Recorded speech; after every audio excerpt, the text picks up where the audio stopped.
जय श्री राम मेरे प्यारे सभी साथियों को। दोस्तों कैसे हैं आप सभी लोग। उम्मीद करता हूँ बड़े अच्छे हैं और अपने एग्जाम की तैयारी कर रहे हैं। फिलहाल इस वीडियो में मैं आप लोगों को सीजीएल मेंस की सेकंड शिफ्ट के जो अभी कल आंसर किया है उसके हम लोग जो है सॉल्यूशन यहाँ पे देखने वाले हैं। काफ़ी आसान सवाल आए हुए हैं, कोई इतना मुश्किल नहीं जैसे हमने पहले शिफ्ट देखी है, सेम वैसे ही काफ़ी आसान सवाल यहाँ पे पूछे गए हैं और इस शिफ्ट को हम लोग यहाँ पे भाई सोल्व करने वाले हैं। आप लोग हमारे कोर्स और वैलिडिटी सामने देख सकते हैं और अपनी तैयारी को और अच्छा कर सकते हैं, क्योंकि भाई अब मैं बताऊं तो रीजनिंग में तो वही आया है जो मैंने पढ़ाया है, चाहे वो डायरेक्टली आया हो चाहे वो इनडायरेक्टली आ गया हो भाई। ठीक है, चलिए सबसे पहले पहला सवाल तुम लोगों का ही दिया हुआ सवाल है, मतलब पूछा था एसएससी ने है, लेकिन तुम लोगों का डाउट था। क्या डाउट था कि सर इसका आंसर कुछ और भी तो हो सकता है। आप लोग आप इसका चेक करके बताना भाई। बेटा दोनों भाषाओं में लिखा हुआ है सवाल मेरे बच्चों, तुम लोग ना इसको पढ़ लो भाई। ठीक है, सवाल को बड़े प्यार से।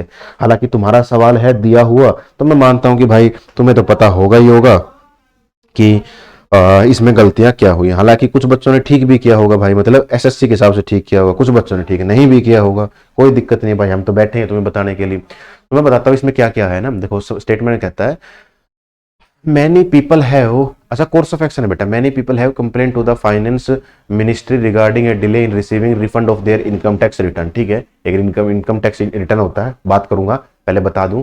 उसके बारे में लोगों ने कंप्लेंट किया फाइनेंस मिनिस्ट्री को कि भाई उनको उसका रिफंड मिलने में ना देर हो रही है, ठीक है, टाइम लग रहा है। कोर्स ऑफ एक्शन कहता है द फाइनेंस मिनिस्ट्री ओके। और मेरे बच्चों ना देखो यहाँ पे छोटी सी गड़बड़ हो गई है। क्या है भाई, ये जो है ना कोर्स ऑफ एक्शन एक है मेरे बच्चे, और ये वाला जो है ना कोर्स ऑफ एक्शन वो दूसरा है। ठीक है बेटा, ये दूसरा है और यहां से मेरे बच्चे पहला होगा। चलिए हिंदी में बेटा ठीक लिख रखा है, ठीक है जी, एक दो लो मेरे बच्चे। चलिए कोर्स ऑफ एक्शन के बारे में क्या है कि पहला क्या है, finance ministry must institute an inquiry into the वो कहाँ गिर गया है यार,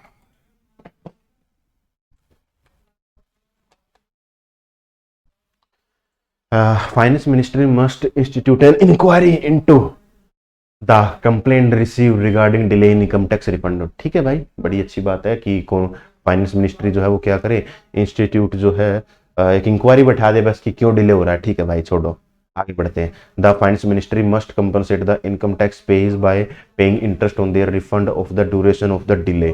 ठीक है भाई, देखो मेरे बच्चे मैं बताऊं, है ना, तुम्हारा जो डाउट था ना मेरे भाई, वो तुम्हारा डाउट इस शब्द के ऊपर था। इस शब्द के ऊपर तुम्हारा डाउट था कि सर मस्ट लिखा हुआ है।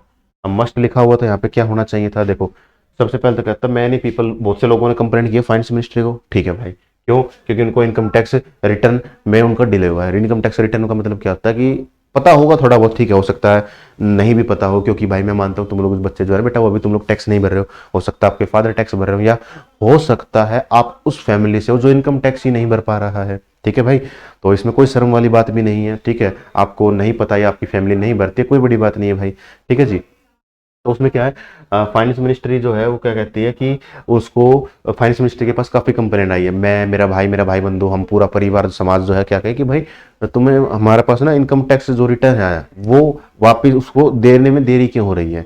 जैसे मैंने साल भर का इनकम टैक्स भर दिया, मान के चलो मेरा इनकम टैक्स था 10,000 रुपये, मैंने 10,000 रुपये भर दिया, अब उसमें इनकम टैक्स रिफंड भी ले सकता हूँ। अब मैंने रिफंड करने के लिए मैंने फाइल वाइल लगा रखी है, तो रिफंड करने का एक टाइम होता है, डेडलाइन होती है भाई, वो वापस आया ही नहीं, मैंने काफी वेट किया नहीं आया, तो मैंने कंप्लेंट कर दी। अब उसके ऊपर उस सिचुएशन के ऊपर ये सवाल यहाँ पे दिया गया है। हकीकत पता थी, कर सकते थे, क्या कर सकते थे, पहला भी फॉलो होगा दूसरा भी फॉलो होगा और ये वाला जो है इसका राइट आंसर आ जाएगा। देखो ये तो पता होगा तुम्हें कि अगर डिले हो रहा है तो इंक्वायरी होनी चाहिए, इंक्वायरी बैठा देते हैं। इंडिया में तो हो ही रहा, कुछ भी काम हो ना हो, समस्या खड़ी हो गई, इंक्वायरी बैठा दो, अब पूरी हो तो हो जाए, ना हो तो ना से, लेकिन इंक्वायरी जरूर होगी भाई कि डिले क्यों हो रहा है लोगों के बीच। और फाइनेंस मिनिस्ट्री जैसा काम है जहां पे सरकार के पास पैसा आना है, तो सरकार वैसे बड़ी एक्टिव रहती है भाई। ठीक है, तो ये तो काम जरूर हो गई होगा। दूसरा कि फाइनेंस मिनिस्ट्री जो है वो जरूर कंपनसेट करे, उसको करना ही पड़ेगा, मस्ट लिखा हुआ उसको करना ही पड़ेगा कि भाई वो जो है लोगों का ब्याज, मान के चलो मेरे को वापस 2,000 रुपए मिलने थे मेरे इनकम टैक्स से, ठीक है ना, मैंने 10,000 भरा तो मेरे को 2,000 रुपए वापस मिलने चाहिए थे।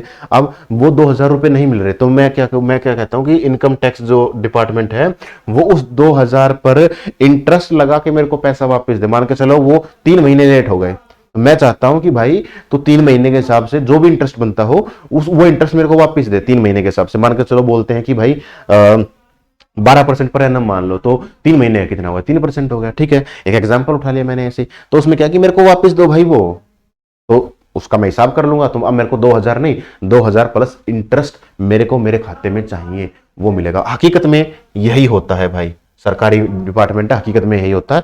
अगर वो कुछ दिन डिले कर देते हैं तो भी क्या करेंगे, अगर डिले होगा तो वो तुम्हें इंटरेस्ट के साथ पैसा वापस करेगा, सरकारी जो डिपार्टमेंट है।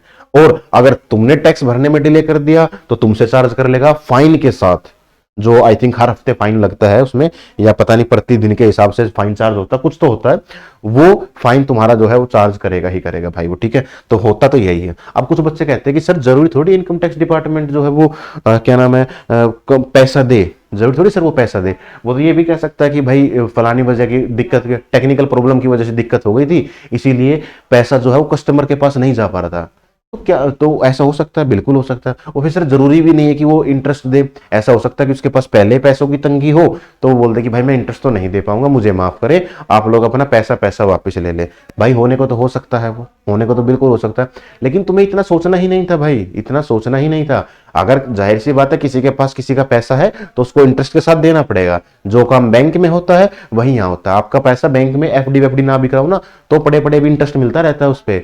तुम लोग बोलते हैं जैसे एफडी मैच्योर हो गई तुम्हारी, तो जिस दिन हो गई ठीक है, वहां तक तो एफडी का इंटरेस्ट लगेगा, आगे नॉर्मल इंटरेस्ट तुम्हारा चलता रहेगा भाई वो।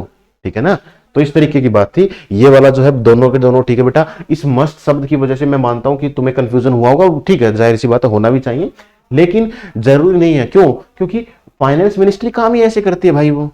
ठीक है ना, तो जिन बच्चों को डाउट था मेरे हिसाब से वो मैं मानता हूं कि क्लियर हो गया होगा। एसएससी ने भी इसको ठीक माना है, दोनों के दोनों, मैं भी इसको ठीक मानता हूं। हकीकत में भी दोनों के दोनों ऐसे ही होते हैं, लेकिन जो क्या है जिन बच्चों का डाउट था उन्होंने वो गलत कर दिया भाई किसी न किसी रीजन से, तो उसको ध्यान रखना चाहिए था उस बच्चे को।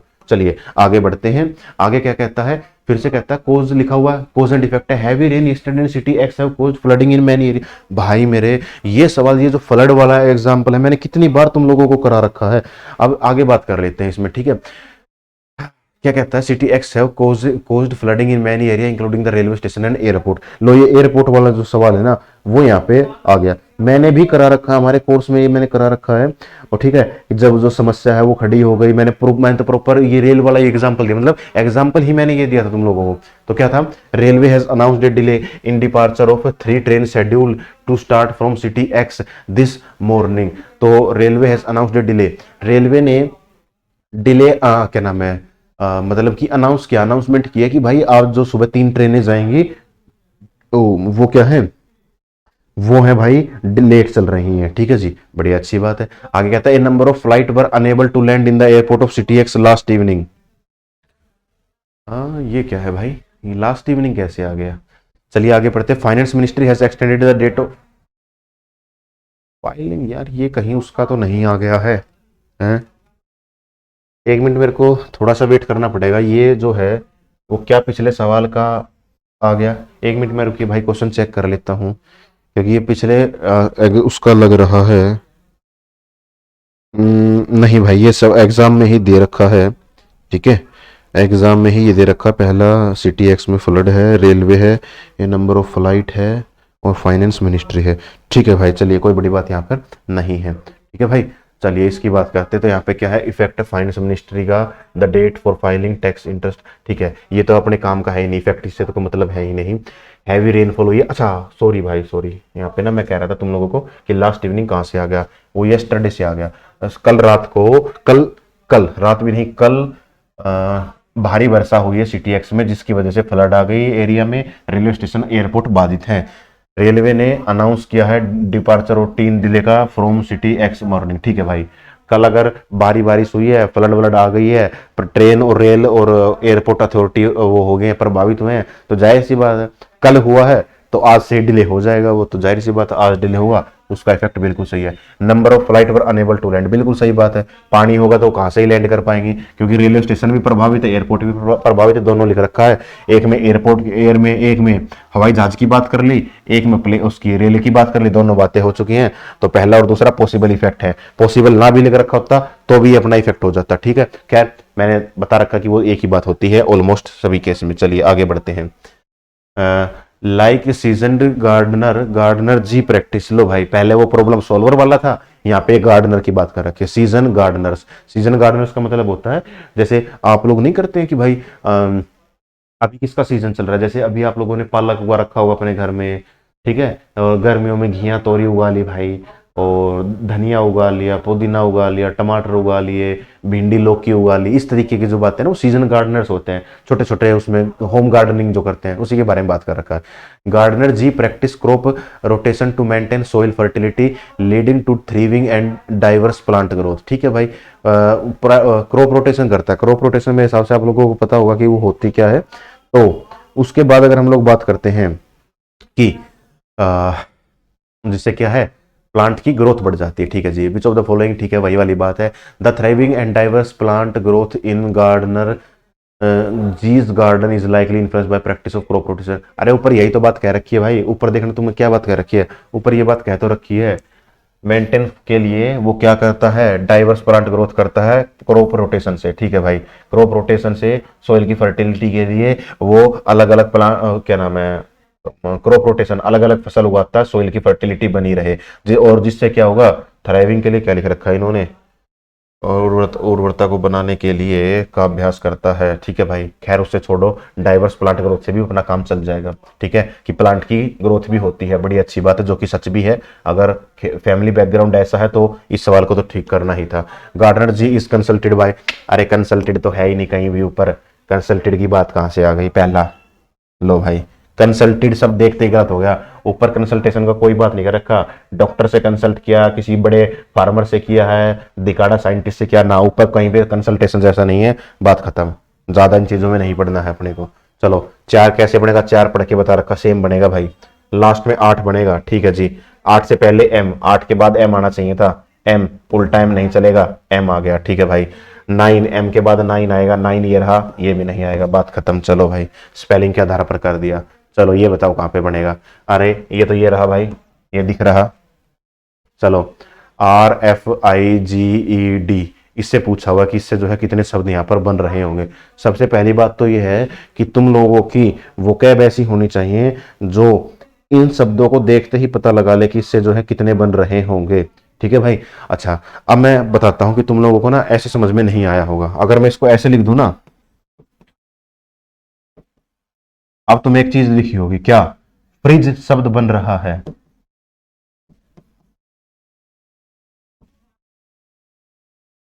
एक, चलिए आगे बढ़ते हैं। लो भाई, फिर से वैसा ही सवाल, क्या है, उठा लो कोई ऑप्शन, उठा लो जी। U O -6, 18, 18 बिल्कुल, 18 -6 कितना होगा, 12, 12 तो नहीं है भाई, पहला ऑप्शन गलत। आगे V, V का मतलब ये रहा -7, 18 -7 11, क्या आ गया भाई, वी के, वी एल ना भाई, ये आंसर नहीं हो सकता, बाकी बच गए दे दो। वी वाई डी, डी का अपोजिट डब्ल्यू, जेड का अपोजिट ए, तो जेड का अपोजिट ए तो नहीं है, लेकिन और भी तो हो सकता है, बिल्कुल हो सकता है। डी, डी का स्थान हो गया भाई 30, 30 -7 ये आ गया, 26 -7 19 आ गया, 19 का अगला एस, ये रहा ऑप्शन नंबर सी, बात खत्म। आगे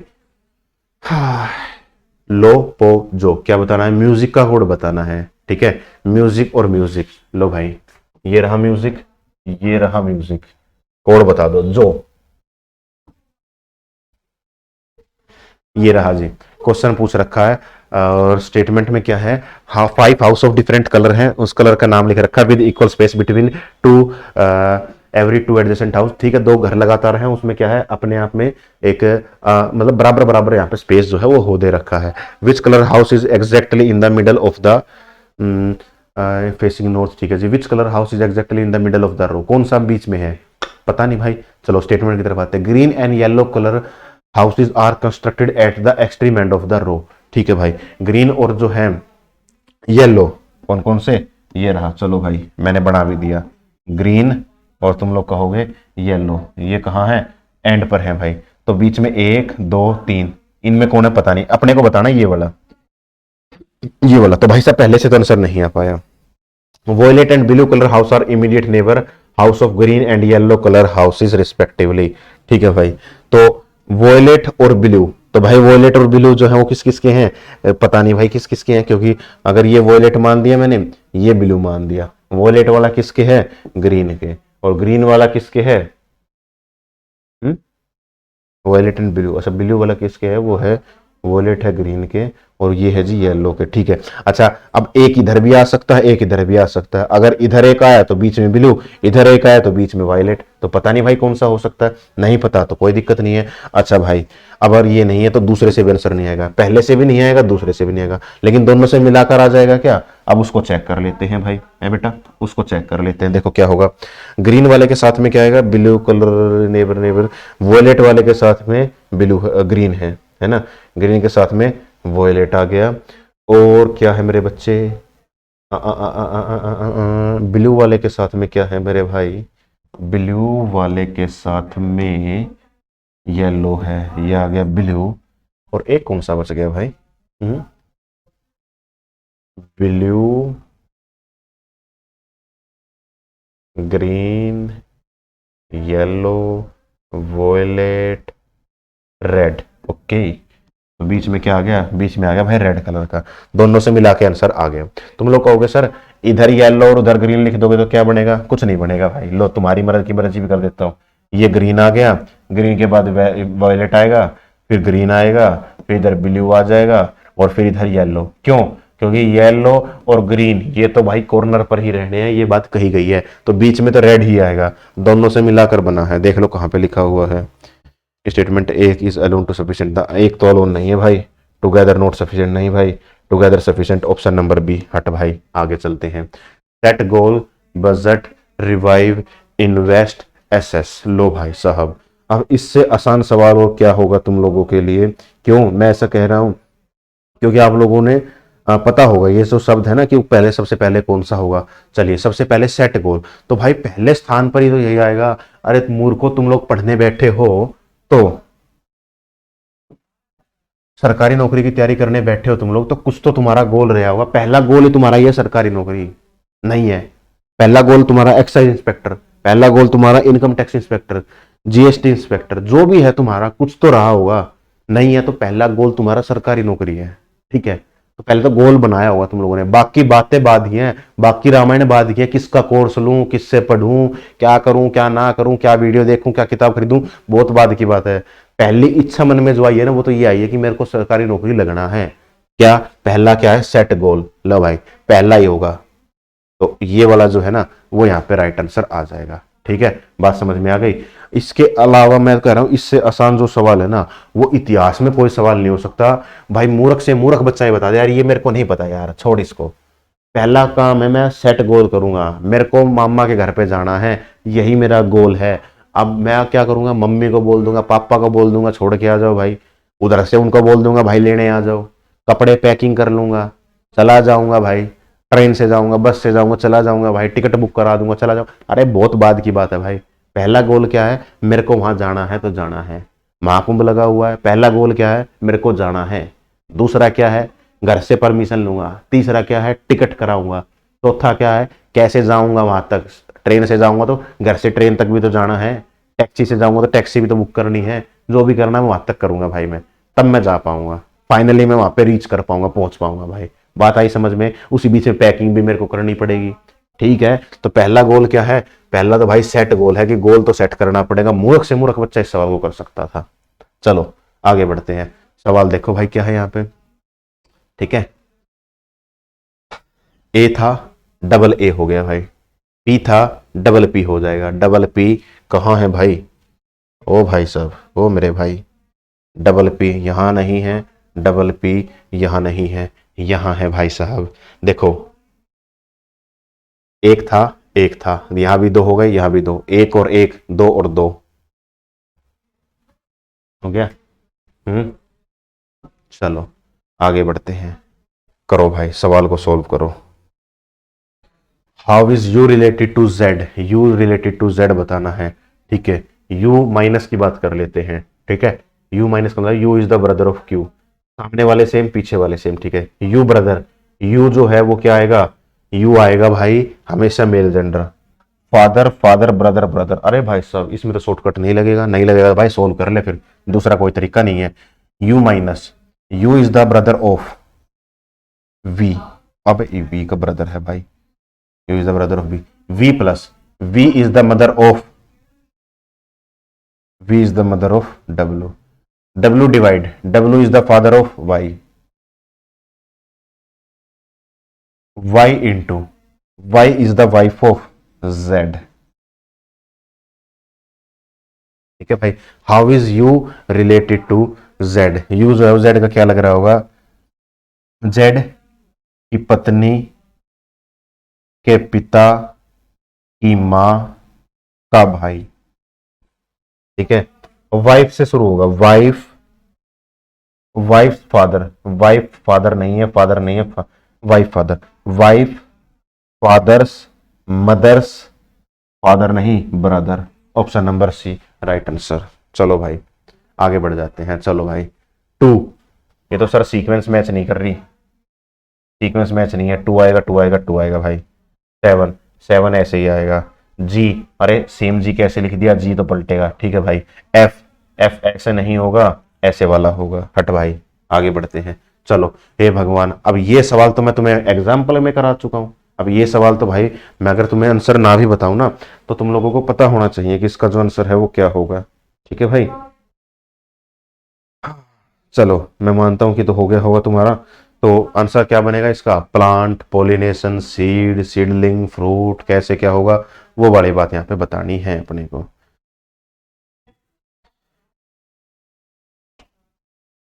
सीड जो है सबसे पहला होगा, है सीड जो है सबसे पहला होगा, पांचवा फ्रूट होगा। लो भाई, फ्रूट सबसे अंतिम में आता है, सबसे अंतिम में पोलिनेशन थोड़ी होगा, पोलिनेशन होने के बाद फ्रूट बनता है भाई। ठीक है, बायो में प्लांट किंगडम पढ़ा होगा, तो प्लांट किंगडम में सबसे पहले ही यही पढ़ाया जाता है, प्लांट की जड़ वड़ पत्ते वत्ते बताने के बाद यही पढ़ाया जाता है भाई। बायो का टॉपिक है, पढ़ रखा तो अच्छी बात है। चलो आगे, circular table facing the centre, table वाला है भाई, टेबल वाला है तो टेबल तो हम लोग बड़े एक्सपर्ट है टेबल वाले में तो भाई। चलिए भाई, ठीक है, एम एन ओ भाई 6 लोग हैं भाई। चलिए, सेंटर फेसिंग द सेंटर है, ठीक है जी। O is an immediate neighbour of Y, Z sit second to the right of O, Z जो है ओ के सेकंड राइट पर बैठा हुआ है। O is an immediate neighbour of Y, O जो है वाई का इमीडिएट नेबर है। ठीक है जी, Z sit second to the right of, एक minute, Z sit second to the right of O, ए भगवान, Z sit second to the right of O, O के सेकंड राइट पर जेड बैठा हुआ है। वाई यहां भी आ सकता है, यहां भी आ सकता है। X is an immediate neighbour of both M and N, M और एन का इमीडिएट नेबर है। ठीक है भाई, अगर वाई यहां आएगा तो ये कंडीशन ही नहीं बन पाएगी, अगर वाई यहां आएगा तो ये कंडीशन बन पाएगी कि एम जो है वो दोनों का इमीडिएट नेबर है। किस किस का, M is not a neighbour of O, ये नहीं, पहले तो ये लाइन ना, X is the immediate neighbour of both, X जो है किस किस का इमीडिएट नेबर है, एम का और एन का।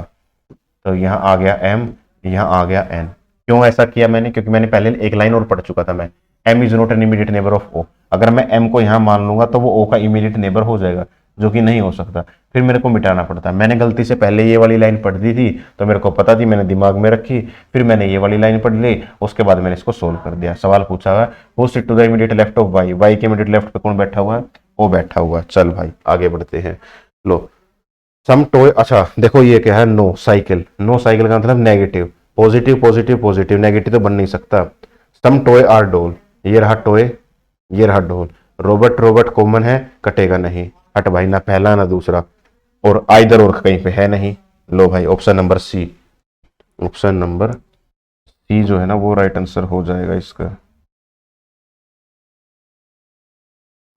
चलिए भाई क्या है, Paras rank 5th from the top, top plus bottom minus 1, ये वो कहता है पारस की रैंक है। अच्छा ये किसका फॉर्मूला है, ये फॉर्मूला है टोटल पर्सन का, जिन बच्चों ने मुझसे पूछा था सर रैंकिंग में क्या करना है, मैंने कहा था कि बेसिक फॉर्मूला कर लो, वहीं से सवाल बनेगा, ज़्यादा डीप में घुसने की आवश्यकता नहीं है। Paras rank fifth from the top, top से उसकी रैंक है जी 5वीं, एंड 24वीं है भाई बॉटम से, -1 कर देंगे, और -1 यानी कि यहाँ पे माइनस कर दिया तो कितना बनेगा, टोटल पर्सन कितने हैं भाई साहब, 5, 29 -1 28, 28 इसका आंसर आ गया, ऑप्शन नंबर ए। चलिए भाई आगे बढ़ते हैं, फिर से एक वही, u is related to z। अच्छा u क्या है, u minus a is the brother of b, तो u जो है ब्रदर आना चाहिए। लो भाई साहब एक भी शॉर्टकट नहीं लगा, पहले शिफ्ट में शॉर्टकट लग गया, यहाँ शॉर्टकट नहीं लग रहा, नहीं लग रहा तो मत लगने दो, क्या फर्क पड़ता है अपने को, हम तो सोल्व कर लेंगे। u is the brother of v, u is the brother of v, v into v is the wife of w, w divide w is the father of y, y plus y is the mother of z। लो भाई हो गया सवाल solve. ठीक है, क्या पूछा, u related to z, u जो है वो z का क्या लगेगा, z की माता का भाई, है ना, z जो है u जो है वो z का क्या लगेगा, मदर्स ब्रदर। चलो भाई आगे बढ़ते हैं, वापस से अगले सवाल की तरफ आते हैं। Surya delivered parcel to 5 location A B C D E and E while prioritising delivery of heavier parcel first which location was deliver in the end. ठीक है, तो ये पूछ रखा कि एंड में कौन सी डिलीवरी होगी, स्टेटमेंट उसका डाटा सफिशिएंसी का सवाल है। Parcel for location C was heavier than all other parcel, सभी से हैवी जो है सी है। एक मिनट, Surya deliver parcel of 5 location A B C D while prioritising delivery of heavier parcel first. Okay, सबसे जो हैवी पार्सल है वो सबसे पहले दिया जाएगा। ठीक है, सबसे हैवी सबसे पहले, parcel the parcel for location C was heavier than all other parcel, बाकी सभी से ज्यादा हैवी है कौन सा, लोकेशन सी वाला, तो सी आएगा। फिर 1 2 3 4 ये रहा, देख पा रहे हो, बिल्कुल देख पा रहे हो है ना, एक नहीं देख पा रहे क्या, एक मिनट रुकेंगे भाई, हम लोग इसको हम लोग कर देते हैं, बंद कर देते हैं। ठीक है भाई, अब देख पा रहे होगे तुम लोग। चलिए बेटा, तो सी लोकेशन का जो पार्सल है वो सबसे हैवी है, तो इसका जो हैवी है वो सबसे पहले जाएगा। तो ये पूछा विच location was delivered in the and, and में कौन सा है, तो इसका मतलब पहले वाले से तो मेरा आंसर नहीं आ पाया। ठीक है भाई, चलिए आगे बढ़ता हूं, मैं सवाल नंबर स्टेटमेंट नंबर दूसरे से करता हूं। The parcel for D was lighter than the parcel assign to location A और बी, ए और बी वाली के बाद जो है वो कौन सा आएगा, ए और बी वाली के बाद कौन सा आएगा, डी पर कहीं ना कहीं पे वो पार्सल कर रहा होगा। तो सी का नहीं पता, ई का नहीं पता, कहीं पे भी हो सकता है, यहां पर भी आंसर नहीं आ पाएगा। अच्छा, यहां पर भी ये कहीं पर भी हो सकते हैं, हो सकता है ए यहां हो, बी यहां हो, डी यहां हो, या ए बी डी और ई यहां पे हो, पता ही नहीं। ठीक है ना, तो नहीं पता तो फिर क्या करेंगे भाई हम लोग, तो आंसर नहीं आ सकता, तो ना पहले से ना दूसरे से, कहीं से भी इसका आंसर जो है वो नहीं आ पाएगा। डाटा स्टेटमेंट पहला दूसरा है ना, कहाँ लिख रखा है यार नोट वाला, और note sufficient together note sufficient. ठीक है जी, बिल्कुल सही बात है, तो इसका आंसर आ जाएगा डी। चलिए भाई आगे बढ़ते हैं, सवाल लिखा हुआ है, हम लोग पढ़ेंगे और सवालों को सोल्व करने की कोशिश करेंगे भाई। ठीक है जी, सवाल को सोल्व करेंगे आप लोग, फिर मैं आप लोगों को बताता हूँ इस सवाल को जो है कैसे सोल्व किया जाता था। चलिए भाई, मैं मानता हूँ सवाल तुम लोगों से हुआ होगा।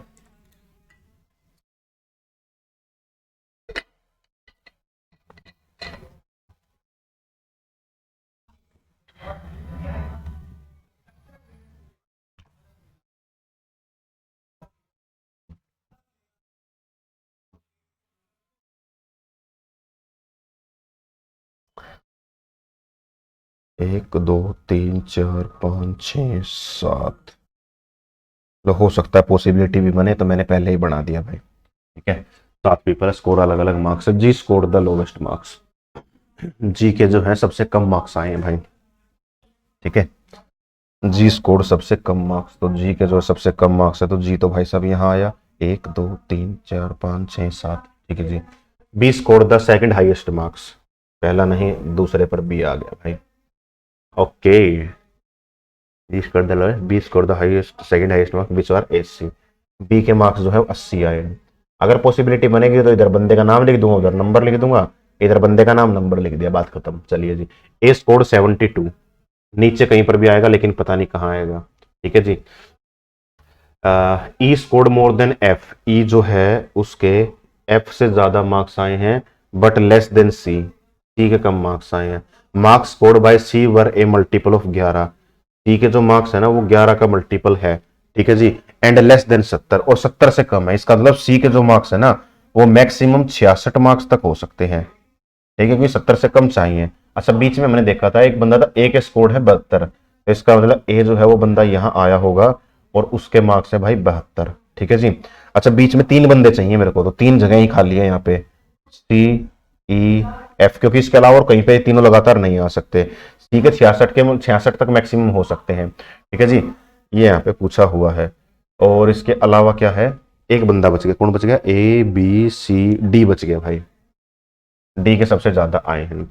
द सम ऑफ बड़े मल्टीपल ऑफ 11, ठीक है जी, okay. The sum of marks scored by C and F, C और एफ के जो मार्क्स आए हैं वो कितने हैं, वो 120 मार्क्स हैं जी, ठीक है, ये यहाँ पे बात वो कही गई है। बी स्कोर सेकंड हाईएस्ट 80 हो चुके हैं, ठीक है भाई, और सी और एफ के 120 मार्क्स हो सकते हैं। What is the score of F, F का स्कोर बताना है, और सी का जो है वो मल्टीपल में भी मेरे को यहाँ पे चाहिए, ठीक है भाई। सी और एफ का 120 है, अगर मैं ऑप्शन की हेल्प उठा लूं तो what is the score of F, F का स्कोर कितना है, एफ का स्कोर अगर मैं 54 मान लेता हूं 54, तो इधर जाके माइनस का हो जाएगा। 120 में से मैं अगर 54 को माइनस करता हूं, 10 में से गया 6, 11 में से 5 गया 6, 66 जो है आ जाएगा। बाकी सभी नंबर इसके आसपास हैं, अगर एक ऐसा आ गया तो बाकी ऑप्शन यहाँ पे सेटिस्फाई नहीं करेंगे। चलिए, क्योंकि बाकी के लिए मेरे को 11 का मल्टीपल चाहिए, तो इसका मतलब 11 का फर्क भी होना चाहिए, लेकिन इन सारों में एक एक दो दो नंबर का फर्क है। 11 का फर्क होता तो कहानी कुछ और होती, लेकिन एक एक दो दो का फर्क है, इसका मतलब यही वाला डाटा जो है फिट बैठेगा।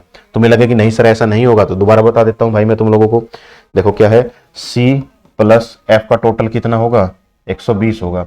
अगर 50 मान लोगे एफ का टोटल, तो कितना होगा, सी कितना आ जाएगा 12, यानी सी आ जाएगा 70 आ जाएगा, तो 70 तो आ ही नहीं सकता सी, तो इसका मतलब 50 जो है मेरा आंसर नहीं हो सकता है। अच्छा, एफ को 56 मान लोगे तुम लोग, है ना, एफ को मान लिया 56, तो 120 में से अगर हम इसको माइनस करते हैं तो कितना होगा, यहां से करेंगे तो 4 आ जाएगा, 11 से अगर मैं घटाऊंगा 64 आ गया। क्या ये 6 का मल्टीपल है, सॉरी 11 का मल्टीपल है, नहीं है। सेम काम इसके साथ होगा भाई, ठीक है जी। चलिए आगे बढ़ते हैं। अच्छा बेटा, थोड़ा सा ना इंपॉर्टेंट था ये सवाल,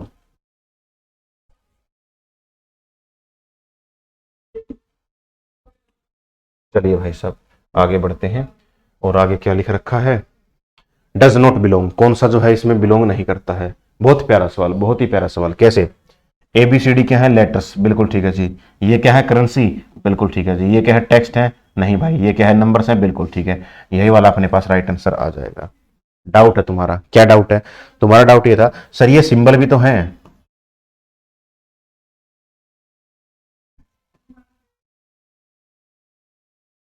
सर ये सिंबल भी तो होते हैं, बिल्कुल होते हैं भाई। ये ये लेकिन ये वाले तो टैक्स नहीं होते हैं भाई। कोई बच्चा बोलते सर ये वाले जो है ना करेंसी नहीं सिंबल होते हैं,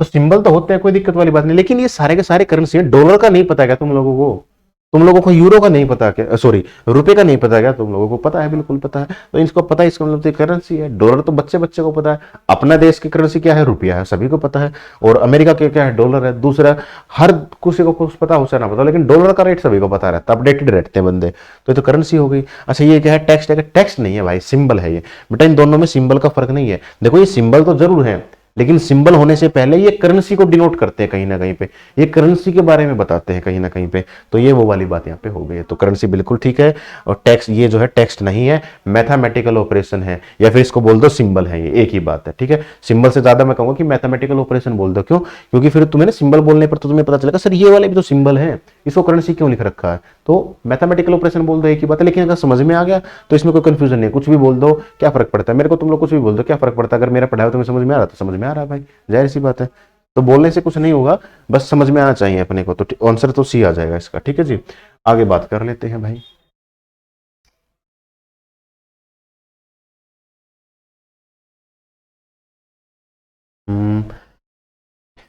ये भी कहीं ना कहीं पे ना क्या हो रखा है।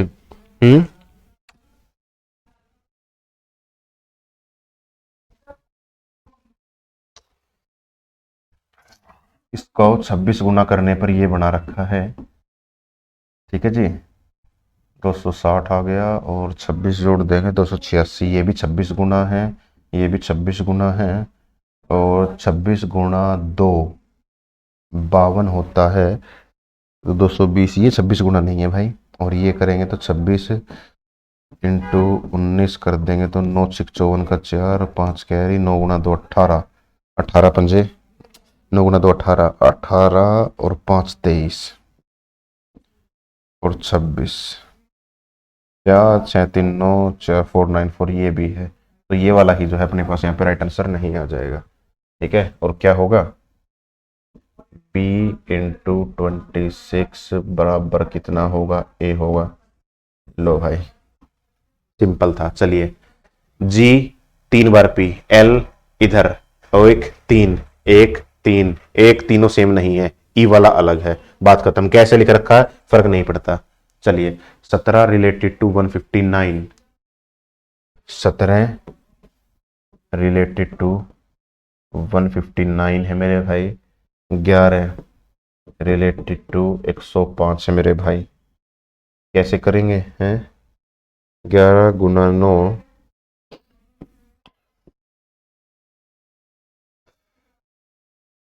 गुना 10 माइनस 5, 170 ना, ये नहीं, गुना 9 ही लगेगा, 99 प्लस 6 है ना, गुना 9 153 प्लस 6, और किसका बताना है, 13 रिलेटेड टू 13 किसका होगा, 13 गुना 9 117 प्लस 6 123 है कहीं, बिल्कुल है भाई, ये आंसर आ गया। चलो भाई आगे बढ़ते हैं, ये लगाना है, ठीक है। एक तो छोटा सा ये दिख रहा होगा, यहाँ पे वो गायब है, दिखेगा दिखेगा दिखेगा, ये ब्लैक नहीं आ सकता, ये इधर ये जो है क्रॉस आएगा, ये वाला नहीं आ सकता, ये आएगा, ठीक है भाई। आगे चलते, चलो सवाल पढ़ रखा है, वट विल बी द कम employees if the following are interchange. Interchange का मतलब एक दूसरे के साथ बदल देना। प्लस के स्थान पर क्या आएगा, माइनस, माइनस के स्थान पर प्लस, माइनस के स्थान पर प्लस, प्लस के स्थान पर माइनस आ जाएगा मेरे भाई। और मल्टीप्लाई और डिवाइड, यहाँ पर मल्टीप्लाई आएगा, यहाँ डिवाइड आएगा, यहाँ डिवाइड आएगा, यहाँ मल्टीप्लाई आएगा। यूनिट प्लेस पर काम कर सकते हैं हम लोग, लेकिन उससे पहले पता होना चाहिए अपने को, ठीक है जी, है ना। डिवाइड करेंगे तो कितना आ जाएगा, 144 आ गया भाई। गुणा करेंगे 7×8 = 56 का 6 आ जाएगा, यहाँ माइनस ही लगा रहेगा, ये आ गया, प्लस आ जाएगा। डिवाइड करेंगे तो 4 3 12 2 24, 8 3 24, तो 48 आ गया, प्लस 152 नहीं आ पाएगा भाई, 152 नहीं, प्लस आ जाएगा 2 गुणा 2 4, कुछ भी कहानी होगी पीछे 4 आएगा, माइनस करने पर 0 आ जाएगा। चलिए भाई चलिए, ये काम करना है अपने को, कहानी कुछ भी चल रही हो, 6 है और 4 में से माइनस करना है, यानी कि 2 आ गया, 8 तो 10, 0 आ गया, 0 में से 0 गया, कुछ नहीं आया, और 0 में से 4 गया, 0 + 4 4 आ गया, 7 7 4 अपना राइट आंसर आ गया, ये इसका राइट आंसर है, ठीक है भाई। यूनिट प्लेस पे ही काम करके मैंने पता लगा लिया, पूरा सोल्व करने की आवश्यकता नहीं है, होता तो कर भी लेते भाई तुम लोग। चलिए आगे बढ़ते हैं, क्या होगा, अच्छा मैं उसका देख लूँ एक मिनट आंसर। आई थिंक मैंने कैलकुलेशन जो है ना मेरे बच्चे को सही किया हो। 777 जो है अपना आंसर आना चाहिए था। ठीक है भाई 774 ये अपना राइट आंसर है। चलिए ए बी सी डी ठीक है, पहला लॉजिक दूसरा, पहला दूसरा, दूसरा लॉजिक पता लगाते हैं कैसे होगा। एक खिसक के इधर आ गया, डी खिसक के कोने में, डी कोने में नहीं है, कोने में नहीं है, कोने में है, ठीक है भाई। तो यहाँ से यहाँ तक ये इधर खिसक गया था, बी नीचे खिसक गया था, यानी ए नीचे खिसकेगा, ए नीचे खिसक गया। और उसके बाद सी इधर खिसक गया था, तो बी इधर खिसकेगा, बी है सी है। अच्छा एरो की खेल है क्या? एरो ऐसे था 90 डिग्री क्लॉकवाइज, ऐसे था 90 डिग्री क्लॉकवाइज बोले तो ऊपर की तरफ।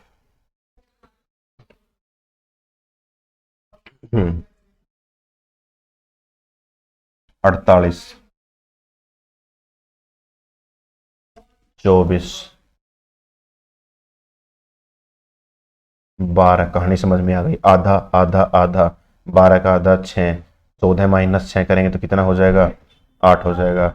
और उसके आगे फिर 3 कंटिन्यू हो जाएगा, 8 अपना राइट आंसर है। चलिए भाई आगे बात करते हैं। Each of the digit in the 3 5 3 5 7 1 8 6 9 को लिखना है, लेकिन असेंडिंग ऑर्डर में। अच्छा चलो वही है, असेंडिंग ऑर्डर में लिखेंगे 1 3 5 6 7 8 9। ऐसे कितने हैं जो रिमेन अनचेंज, अनचेंज रहे हैं, बदले नहीं हैं? तो ये तो बेटा सारे के साथ नहीं, एक से एक मिलेगा, 1, 1 जो है यहाँ पे राइट आंसर आ जाएगा। आई होप हमने जो है यहाँ पे सही किया हो, कोई गड़बड़ यहाँ पे नहीं की गई है। ठीक है ओके, ठीक है भाई, ठीक है ठीक है, चलो हमने यहाँ पे जो है ना ठीक किया है। आगे बढ़ते हैं। कर्व, यहाँ बी है, यहाँ बी है, और कॉमन है 3। बी का कोड पूछा गया होगा, बी का कोड अपने पास यहाँ पे राइट आंसर आ गया है। ठीक है भाई, तो ये हमारे कोर्स है। प्राइस वैलिडिटी आप लोग सामने देख सकते हैं, अलग अलग टीचर पढ़ाते हैं आप लोगों से। अपने कोर्स को परचेज करके तैयारी और अच्छा कर सकते हैं। कुछ फाइल है, ऐप से आप लोग इस तरीके की फाइल डाउनलोड कर सकते हैं, जहाँ पे क्वेश्चन भी लिख रखा है दोनों लैंग्वेज में, ऑप्शन लिख रखा है, फिगर बना रखी है, सिर्फ सॉल्यूशन सॉल्यूशन तुम लोगों को देख के लिखना है। ठीक है भाई, और पीडीएफ है, और जो कि आप लोग डाउनलोड कर सकते हैं बोले तो ई बुक। और हर अवेयरनेस कोर्स, जनरल अवेयरनेस का बैच है, यानी कि हर सब्जेक्ट के अलग अलग बैच है जो कि आप लोग परचेज करके अपनी तैयारी को और अच्छा कर सकते हैं। तो फिलहाल इस वीडियो में इतना ही, मिलते हैं आप लोगों से किसी नेक्स्ट वीडियो में, तब तक के लिए नमस्कार, जय हिंद, जय भारत भाई, और पढ़ते रहिए बच्चों।